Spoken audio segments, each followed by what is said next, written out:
ये गप्पू और पप्पू, ये लप्पू, ये लफाजबाजी करेंगे, इसलिए गप्पू पप्पू लप्पू ये सबसे सावधान, 10वां पास भी नहीं कर सका।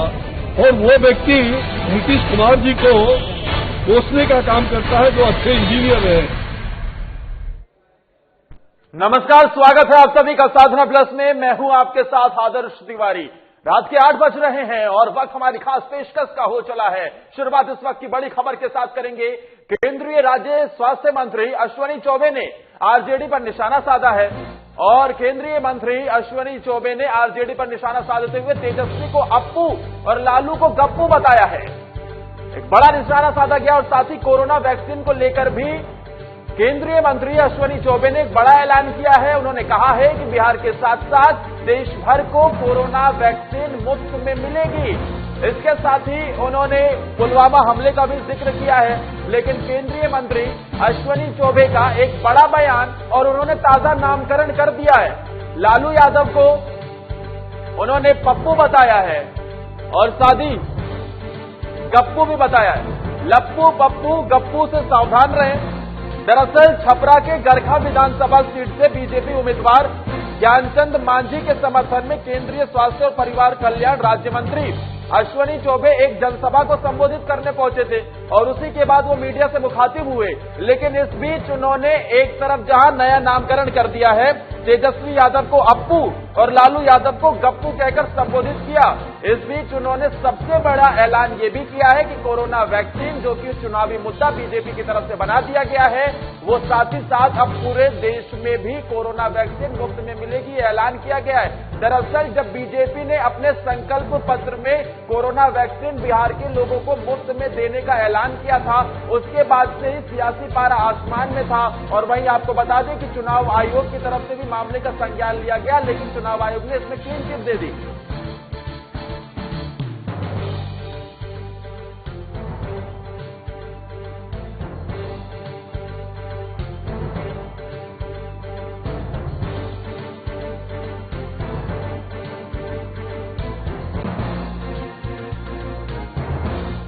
केंद्रीय स्वास्थ्य मंत्री अश्विनी चौबे ने क्या कुछ कहा है, वो आइए आपको सुनवाते हैं। अपराध की बात करते हैं, ऐसे लोगों को जनता कभी भी स्वीकार नहीं कर सकती, उनको नक्कार खाने में भेजने का काम करेगी। अरे जिसको मुद्दा ही समझ में नहीं आता है, 10वां पास भी नहीं कर सका, और वो व्यक्ति नीतीश कुमार जी को कोसने का काम करता है जो अच्छे इंजीनियर है, उनको कोसने का काम कर रहे हैं। उनको पता नहीं, कहते 10 लाख की नौकरी पहला कैबिनेट में दूंगा। वो अगर कैबिनेट का हिस्सा लगा दे तो मैं समझूंगा कि वो सही में अच्छा मतलब पढ़ा लिखा इंसान होगा। अरे उनको ये चाहिए कि पहला कदम से उनके पिताजी ने भ्रष्टाचार किया। पहला कदम से उसी छपरा में वहां कहा था कि 1 लाख नौकरी देंगे और सबसे पैसा वसूल लिया, और 1 लाख नौकरी अभी भी आवेदन कर जाइए कलेक्ट्रेट में तो सड़ा हुआ फेंका हुआ मिलेगा आपको। और सारे लोग उनके घर पर और अनशन और आंदोलन करते थे, मेरा पैसा लौटाओ। ये भ्रष्टाचार के कहानी लिखने वाले कांग्रेस और राजद के लोग कभी भी ये गप्पू और पप्पू, ये लप्पू, ये लफाजबाजी करेंगे, इसलिए गप्पू पप्पू लप्पू ये सबसे सावधान है।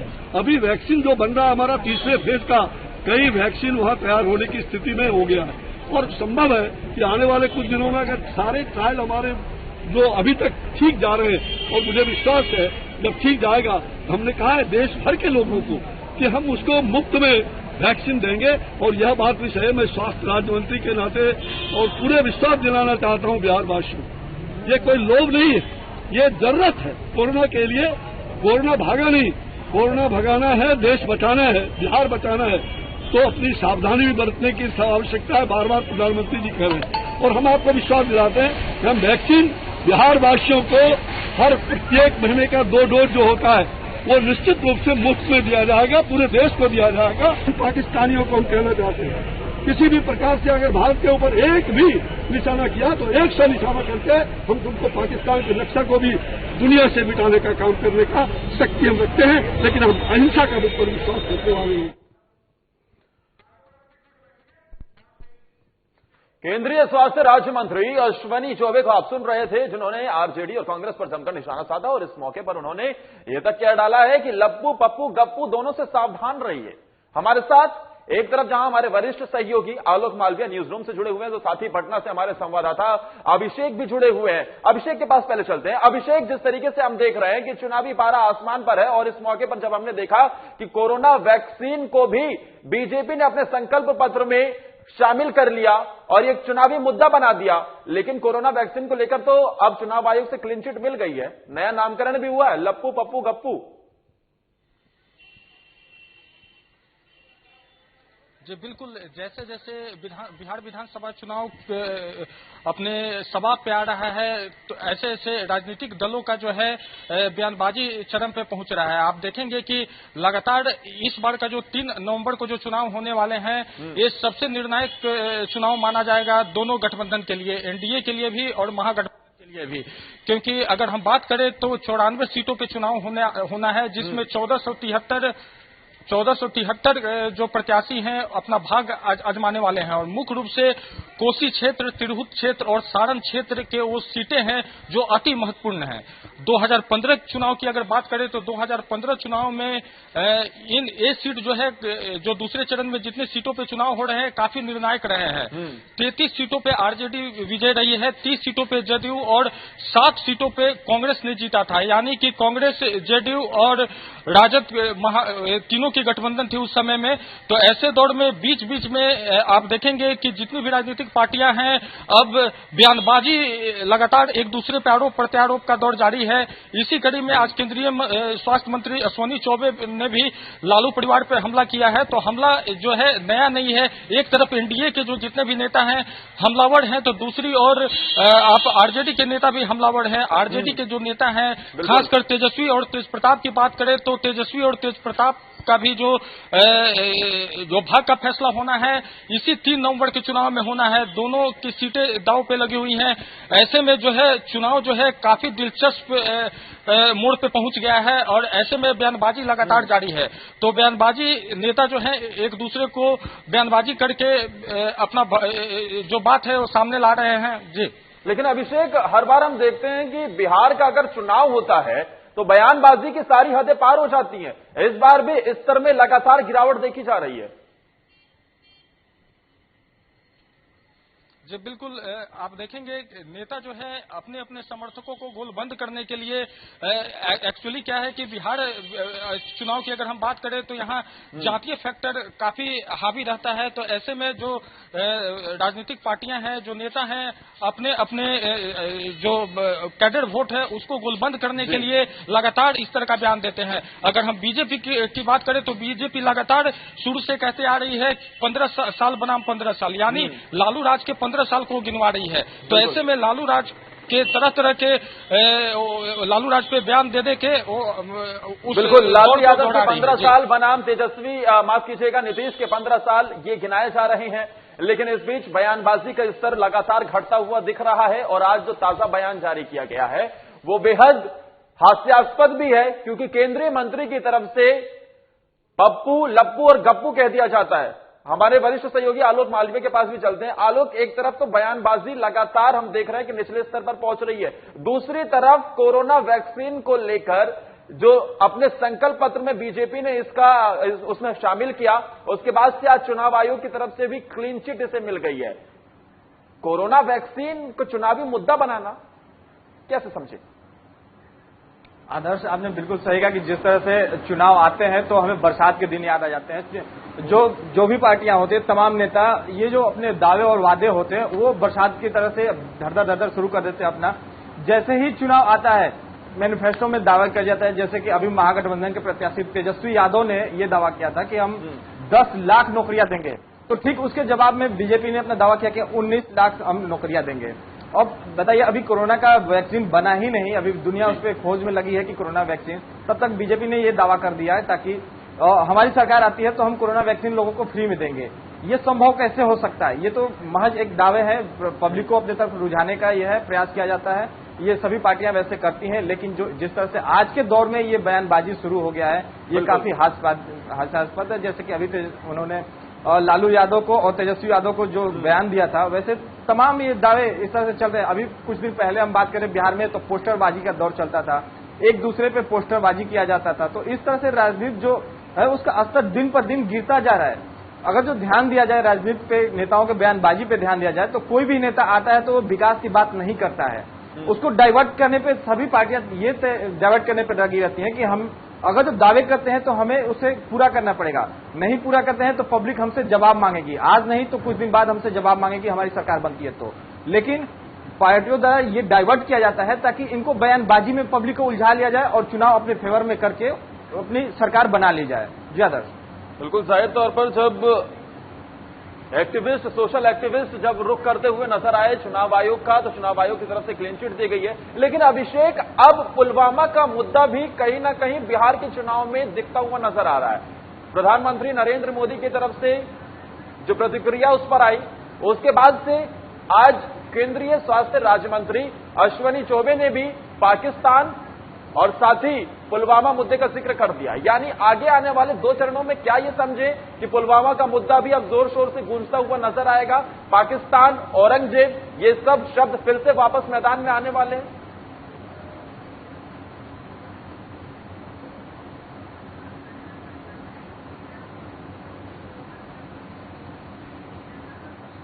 जितनी भी रैलियां हो रही हैं, अधिकांश रैलियों को मैं देख रहा हूं, तो इसमें सभी पार्टियों की अपनी अपनी एक आइडियोलॉजी है, अपनी अपनी एक बात रखने की शैली है। आप देखेंगे कि बीजेपी की ओर से लगातार जितनी भी रैलियां हो रही हैं, उनमें से 3 मुद्दों पे अधिक प्रमुखता से बात कही जा रही है। वो जो बीजेपी की ओर से जेपी नड्डा की बात करें या प्रधानमंत्री नरेंद्र मोदी की बात करें या जो भी वरिष्ठ नेता जो बीजेपी की हैं, उनकी रैलियों में मुख्य रूप से आप देखेंगे तो आप राम मंदिर निर्माण की बातें कही जा रही हैं, दूसरी ओर आप देखेंगे तो पुलवामा की बातें की जा रही हैं, साथ ही जो भी बीजेपी की ओर से धारा 370 की बात की जा रही है। यानी कि बीजेपी पूरी तरह से इन तीनों मुद्दों को बिहार चुनाव में भी बुलाना चाहती है। ये समझना चाहूंगा, क्योंकि आप लगातार ग्राउंड पर बने हुए हैं, तो क्या वोटर्स एक बार फिर से ध्रुवीकरण होते हुए दिख रहे हैं, या फिर इस बार जो मुद्दे वाकई हैं, बात बेरोजगारी की हो, बात महंगाई की हो, बात फिर चाहे पलायन की हो, क्या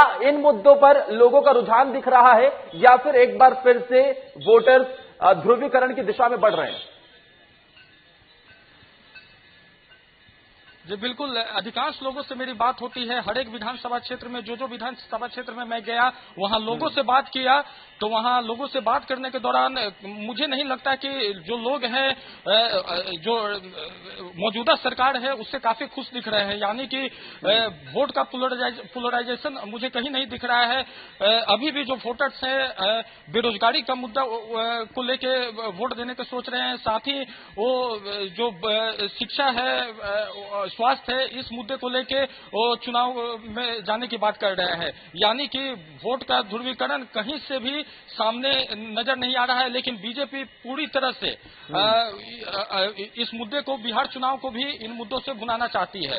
तो जेडीयू की अगर बात करें तो जेडीयू की जो तमाम रैलियां हैं, तो वहां पे आप देखेंगे कि वो नीतीश कुमार की रैलियां हैं या जो भी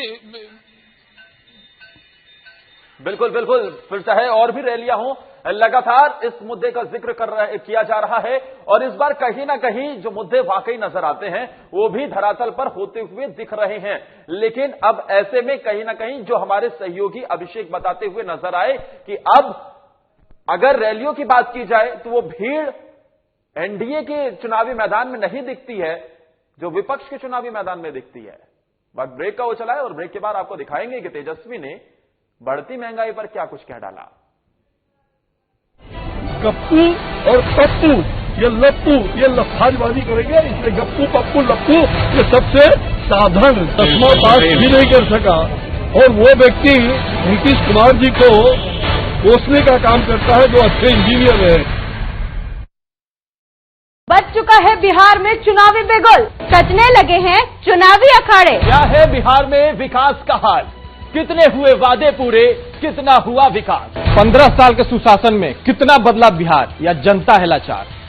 आपको बताएंगे बिहार विधानसभा के सभी 243 सीटों का ताजा हाल। बिहार चुनाव की हर खबरों से रहिए खबरदार। ताजा प्रेस बिहार झारखंड के साथ।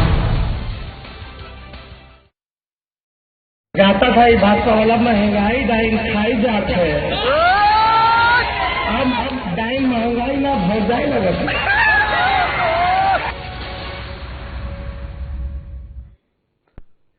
पहले महंगाई डायन थी, आज क्या भौजाई लागेली, ये हम नहीं कह रहे हैं, ये आज तेजस्वी यादव ने बढ़ती महंगाई को लेकर सरकार पर निशाना साधा है। केंद्र और राज्य सरकार दोनों पर वो आड़े हाथ लेते हुए उन्होंने निशाना साधा है। और साथ ही आपको यह भी बता दें कि उन्होंने जो महंगाई बढ़ रही है इसको लेकर ये तक कह डाला है कि पहले ये गाना बजता था कि महंगाई मारे डाल रहे, लेकिन अब ऐसा लग रहा है कि ये जो महंगाई है ये भौजाई लागेली।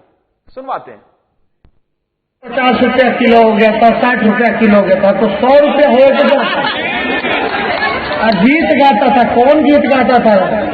गाता था ये भाजपा वाला, महंगाई डाइन खाई जात है। अब डाइन महंगाई ना भौजाई लगत है। बताइए इतना महंगा हो गया, कहाँ जाएगा मेरा गरीब? अभी भी पक्का मकान नहीं मिला। हम लोग अम्बेडकर योजना ला रहे हैं, उसमें सब गरीब के जिसको पक्का मकान नहीं, पक्का मकान झोपड़पट्टी वाला सब लोगों के, बताओ वेबसाइटों को मार दिया सब लोग, कोई काम धंधा नहीं, सबसे कुछ हो गया। और उसलिए मजदूरों से कितना मुंह फेरा नीतीश जी ने, बोले कि जो जहाँ है वहीं रहो। पहले भी कोरोना था, अभी भी कोरोना है। उस समय 145 दिन तक बिहार के मुख्यमंत्री बाहर नहीं निकले। बीजेपी का नेता बड़वा में कोई नहीं आया देखे। अब चुनाव आया तो 30 में हेलीकॉप्टर तेजस्वी के पीछे छोड़े हुए हैं। अब वोट लिए आ रहा है, वोट दो बड़वा में कहाँ थे, करोड़वा में कहाँ थे, बताओ भाजपा के लोग। और हमारे साथ लगातार हमारे वरिष्ठ सहयोगी आलोक मालविया न्यूज रूम से जुड़े हैं, तो दूसरी तरफ पटना से हमारे संवाददाता अभिषेक भी लाइन पर जुड़े हुए हैं। आलोक मालविया, आपके पास चलते हैं। आलोक, जिस तरीके से हम देख रहे हैं कि एक तरफ रोजगार का मुद्दा हो, 10 लाख रोजगार का वादा हो, लेकिन अब महंगाई का मुद्दा भी चुनाव में दिख रहा है। आदर्श, देखिए, ये चुनावी जो मुद्दे होते हैं वो बस चुनाव तक ही सीमित रह जाते हैं। अभी जो हमने पिछले चर्चा में बताया था कि जिस तरह से ये दावे किए जाते हैं, वादे किए जाते हैं, लेकिन उसमें अमल कितना किया जाता है, वो सबसे बड़ी बात होती है। कोई भी पार्टी हो, चुनाव आता है तो बहुत बड़े बड़े दावे किए जाते हैं, लेकिन उस पर जब जीत जाती है, सरकार सत्ता में आ जाती है, तो फिर उस पर अमल करना वो पार्टी बिल्कुल भूल जाती है, जिसको लेकर विपक्ष द्वारा ये पीछे से लगातार हमला किया जाता है। जिस तरह से अभी देखा जाए तो देश में आज के समय में जिस तरह से पिछले दिनों में कोरोना आ गया था, जिससे आज के बेरोजगारी बढ़ गई है, लोगों के पास रोजगार नहीं है। रोजगार आज के देश में सबसे अहम मुद्दा बना हुआ है, लेकिन इस पे कोई सरकार ठोस कदम नहीं उठा रही है। लोगों को गुमराह किया जा रहा है कि लोगों को गुमराह करके सत्ता में आया जाए। लेकिन जिस तरह से अभी उन्होंने महंगाई डायन को लेकर किया था कि महंगाई डायन पहले गाना चलता था, अब आज के डेट में महंगाई डायन भौजाई लागत है, तो इस तरह से एक तरह से देखा जाए तो तेजस्वी यादव का ये बयान बिल्कुल सही है, सटीक बैठ रहा है। उनका कहना है कि पहले महंगाई पे सरकार क्यों नहीं काम कर रही है। जिस तरह से वादे और दावे किए जाते थे, वो अब कहाँ गए सरकार के वादे दावे। अभी तेजस्वी यादव की सरकार बन जाए तो उन्होंने जो बोला है कि 10 लाख लोगों को रोजगार देंगे, उसको लेकर क्या लगता है आपको कि होगा ऐसा? ये भी एक बहुत बड़ा प्रश्न चिन्ह है। बिल्कुल, एक बहुत बड़ा सवाल है कि क्या कोई रोड मैप है या फिर सिर्फ वादे कर दिए जाते हैं और उसके बाद उन्हें सिर्फ चुनाव तक ही सीमित रखा जाता है। लेकिन अभिषेक, तेजस्वी ने तो माला तक तैयार कर ली है, अब प्याज की माला उनके पास तैयार है।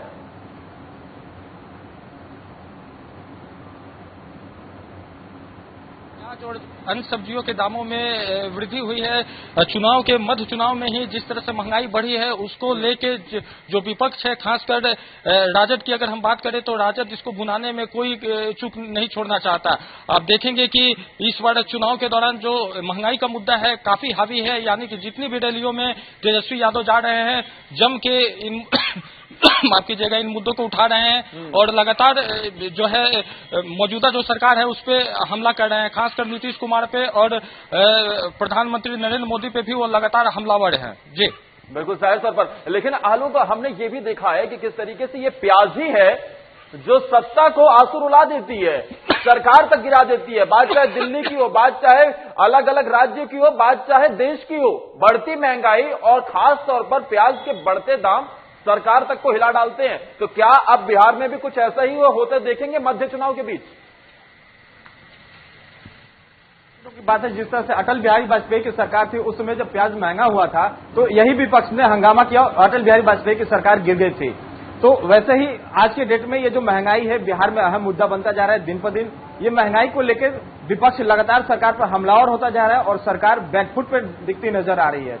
सरकार के पास अभी कोई विकल्प नहीं है। सरकार इस मुद्दे को डाइवर्ट करना चाहती है कि सरकार जनता का मूड किसी दूसरे तरफ हो जाए। ठीक है आलोक, मैं आपको रोकना चाहूंगा, अभिषेक आपको भी रोकना चाहूंगा, क्योंकि इस वक्त एक और बड़ी खबर आ रही है। दरअसल तेजस्वी ने एक बार फिर से सरकार पर साधा निशाना है और इस बार फिर से कई सवाल उन्होंने खड़े किए हैं। इस बार तो उन्होंने AIMIM और साथ ही कई विपक्षी दलों को उन्होंने निशाना साधते हुए बीजेपी का एजेंट तक करार दे दिया है। उन्होंने कहा है कि बीजेपी एजेंट के तौर पर विपक्षी पार्टियां काम कर रही हैं। हालांकि उन्होंने किसी का नाम नहीं लिया है, लेकिन उन्होंने कुछ विपक्षी दल को इसमें शामिल किया है। तेजस्वी यादव ने यह निशाना साधते हुए कहा है कि कुछ पार्टियां बीजेपी के एजेंट के तौर पर काम कर रही हैं। एक तरफ जहां महंगाई को लेकर, बेरोजगारी को लेकर तेजस्वी लगातार मुखार हैं, तो दूसरी तरफ यह भी निशाना साधा है और यह कहा है कि बीजेपी एजेंट के तौर पर विपक्ष की कुछ पार्टियां काम कर रही हैं। सुनवाना चाहेंगे कि तेजस्वी ने क्या कुछ कहा। पहले पार्टियां हैं जो बीजेपी के एजेंडे पे काम कर रही हैं। अपने हार को देखते हुए कुछ पार्टियां जो हैं वो बीजेपी को मदद और लाभ पहुंचाना चाहती हैं, तो ये इस तरह से करवाए जा रहे हैं। ये चेहरा कुछ हो सकता है, लेकिन कंटेंट और स्क्रिप्ट जो है वो बीजेपी स्क्रिप्टेड है सारी चीजें और बीजेपी एजेंट के तौर पर कुछ पार्टियां काम कर रही हैं, ये भी निशाना साध दिया गया है। आलोक, क्या लगता है, क्या ये निशाना AIMIM पर समझे, क्या ये निशाना उपेंद्र कुशवाहा पर समझे? आदर्श, आपको बता दूं, जिस तरह से महागठबंधन से उपेंद्र कुशवाहा ने अलग होकर ओवैसी से हाथ मिलाया और गठबंधन करके जिस तरह से बिहार में चुनाव में लड़ रहे हैं, तो इससे जाहिर सी बात है कि तेजस्वी यादव को ये रास नहीं आ रहा होगा। कोई भी पार्टी होगी अपने से अगर अलग होकर कोई करे तो वो कमजोर कहीं ना कहीं दिख रहा है। इसी से तेजस्वी यादव लगातार बिना नाम लिए उपेंद्र कुशवाहा और ओवैसी की पार्टी पर हमला कर रहे हैं। जिस तरह से उनका कहना है कि ये बीजेपी की बी पार्टी के तौर पे ये लोग काम कर रहे हैं, तो इस तरह से ये कोई नई बात नहीं है। कोई भी पार्टी जब होती है तो उससे ये होता है ज्यादा। बिल्कुल अभिषेक, ये समझना चाहेंगे क्योंकि इस बार का चुनाव कई मायनों में बेहद अलग है। एक तरफ जहां 15 साल बनाम 15 साल की लड़ाई है और अगर ये कहें कि एंटी इनकम्बेंसी फैक्टर भी नीतीश सरकार के खिलाफ है, लेकिन दूसरी तरफ कोरोना महामारी है, उस वजह से भी खासा असर पड़ा है। बेरोजगारी और साथ ही GDP -23 पे जो पहुंची वो भी एक मुद्दा है। और लेकिन इस बार सबसे अलग चीज जो देखने को मिली, छोटी छोटी पार्टियां भी अपने आप को बड़े प्रारूप पर देखने के लिए कई सारे गठबंधन में नजर आ रही है। इसका किसको फायदा मिल सकता है, किसको इससे नुकसान हो सकता है? क्या वाकई ये एक वोट कटवा के तौर पर काम करेंगे? जी देखिए, बिहार में तीसरा मोर्चा के करें तो तीसरा मोर्चा के तहत 3-4 ऐसे छोटी छोटी पार्टियों ने भी मिलकर मोर्चा बना लिया है। तो कहीं ना कहीं ये जो है वोट काटने का ही काम करेंगे, क्योंकि इनका कोई जनाधार नहीं है। अगर हम ओवैसी की पार्टी की बात करें तो ओवैसी की पार्टी का सिर्फ बिहार में सीमांचल जो एरिया है उसमें कहीं ना कहीं मुस्लिमों पर पकड़ है। तो आज तेजस्वी ने जो बयान दिया था, एक्चुअली जो फरहान जुबेरी हैं, अलीगढ़ मुस्लिम यूनिवर्सिटी के छात्र हैं, साथ ही ओवैसी के पार्टी के नेता हैं, उन्होंने एक बयान दिया था कि जो भी मुस्लिमों के खिलाफ अगर बोलेगा तो उसका सर कलम कर दिया जाएगा।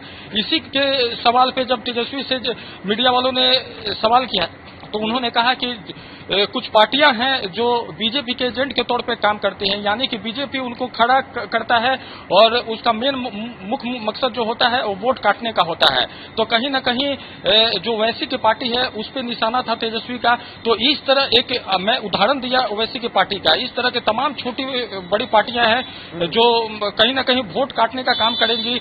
अगर हम पप्पू यादव की पार्टी जाप को ले ले या आप लोजपा की बात कर ले, तो लोजपा की अगर अभी मौजूदा चुनाव में भूमिका देखें तो अभी दूसरे चरण का जो चुनाव होने वाला है 3 नवंबर को जो चुनाव है उसमें कुल 43 प्रत्याशियों को लोजपा जो है उतारने वाली है, और वो भी उस जगह पे जहां पे नीतीश कुमार के उम्मीदवार यानी कि जेडीयू के उम्मीदवार खड़े हैं। तो बहुत दिलचस्प मुकाबला होने वाला है बिहार में इस बार। और कहीं ना कहीं लोजपा जो है कहीं ना कहीं वोट नीतीश कुमार के जो वोट बैंक है लोक जनशक्ति पार्टी को कहीं ना कहीं अभिषेक ये पहले से भी क्लियर हो गया था क्योंकि एक तरफ जहां पीएम मोदी के खिलाफ या फिर बीजेपी के खिलाफ ना उम्मीदवार उतारना और पीएम मोदी के खिलाफ जिस तरीके के शब्दों का लोक जनशक्ति पार्टी के अध्यक्ष चिराग पासवान ने इस्तेमाल किया, वो दिखाता है कि बीजेपी से कोई उनकी नाराजगी नहीं है। आगे की रणनीति भी कहीं ना कहीं से स्पष्ट नजर आती है। लेकिन आलोक ये समझना चाहेंगे कि जो छोटी छोटी पार्टियां हैं जो गठबंधन बनाती हुई दिखी हैं, क्या दिखाता है, क्या दर्शाता है, बिहार की राजनीति किस दिशा की ओर? आदर्श, अभी कुछ कहना इसके बारे में बहुत जल्दीबाजी होगा कि बिहार की राजनीति किस करोड़ बैठती है, ये कहना बहुत जल्दीबाजी होगा। जिस तरह से आज के डेट में समीकरण बनते जा रहे हैं, क्या प्रभाव पड़ता हुआ दिखेगा चुनाव पर? बहुत जल्दी से जानना। आदर्श मैं ये तुरंत अपनी बात को पूरा करता हूं। जिस तरह से नीतीश कुमार से तेजस्वी अलग होते हैं और बीजेपी से साठगांठ बैठा के रखते हैं, बीजेपी के खिलाफ प्रत्याशी नहीं उतारते हैं, तो आने वाले दिन में ये तय करेगा कि तमाम पार्टियां जो छोटी छोटी ऐसी पार्टियां हैं जिनके पास टिकट है, तो वो किसको समर्थन देती है, अपना किसके सरकार बनती है, इसके बारे में कुछ कहना बहुत जल्दीबाजी होगा। ठीक है, बहुत बहुत शुक्रिया आप दोनों का हमारे साथ जुड़ने के लिए। अभिषेक हमारे संवाददाता पटना से जुड़े हुए थे, तो वहीं वरिष्ठ सहयोगी आलोक मालविया न्यूज रूम से तमाम जानकारी दे रहे थे। लेकिन बिहार में चुनावी संग्राम है, एक तरफ जहां बयानबाजी का स्तर लगातार गिरता हुआ दिख रहा है, तो दूसरी तरफ अब बढ़ती महंगाई एक मुद्दा बनता हुआ दिख रहा है। हमारे बैकग्राउंड में आप देख रहे हैं कि तेजस्वी ने तो माला तक तैयार कर ली है। देखना यह होगा कि क्या बताते हैं चुनाव परिणाम। इसी के साथ इस खास पेशकश में इतना ही। नमस्कार। जाता था ये भाजपा वाला महंगाई डाइन खाई जाते हैं, अब डाइन महंगाई ना भर जाए ना।